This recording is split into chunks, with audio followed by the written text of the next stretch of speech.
មានពេលមួយបារោះម្នាក់គាត់បានឃើញដំរីដ៏ធំមួយនឹងផ្លូវដំរីនោះមានជាប់អីធំទេគឺគេចងតែខ្សែទូចមួយនឹងជើងផុតដំរីនឹងគាត់ឆ្ងល់មែនតើថាហេតុអីបានជាដំរីប៉ុណ្ណាណីឲ្យខ្សែទូចមួយនឹងចងគាត់ឲ្យគាត់អត់ព្រមចេញទៅណាគាត់គាត់ថាគាត់ជាប់ចំណងជាមួយនឹងខ្សែទូចហ្នឹងឯងបារោះហ្នឹងក៏ដើរចូលទៅសួរម្ចាស់អ្នកដែលគាត់នេះដំរីហ្នឹងក៏សួរថាម៉េចបានដំរីប៉ុណ្ណាណីយកខ្សែទូចនេះមកចងគាត់ថាដំរីហ្នឹងវានឹងអត់ចេញទៅណាទេ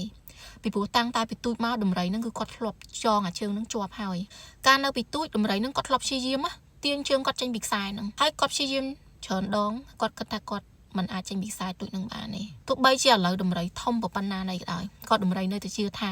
ដំរីអាចចេញពីខ្សែទូចនឹងដែរក្នុងរឿងហ្នឹងចង់បានន័យថាម៉េចមនុស្សយើងឆ្លងកាត់បញ្ហាជាច្រើនជួនកាលយើងជួបរឿងហ្នឹងដំបូងម្ដងយើងដួល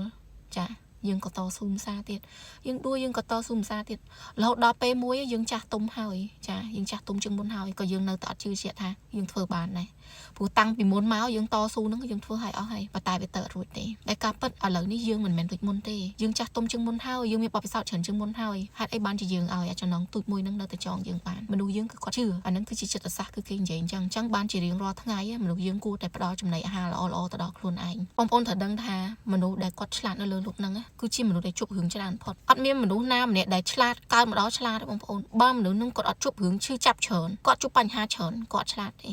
គាត់រឹងមាំទេមិនមែននៅសុកមនុស្សកើតចេញមកឆ្លាតមានទ្រឹស្ដីល្អច្រើនមកពីណាវាចេញមកពីណាវាមានហេតុទៅវាមានផល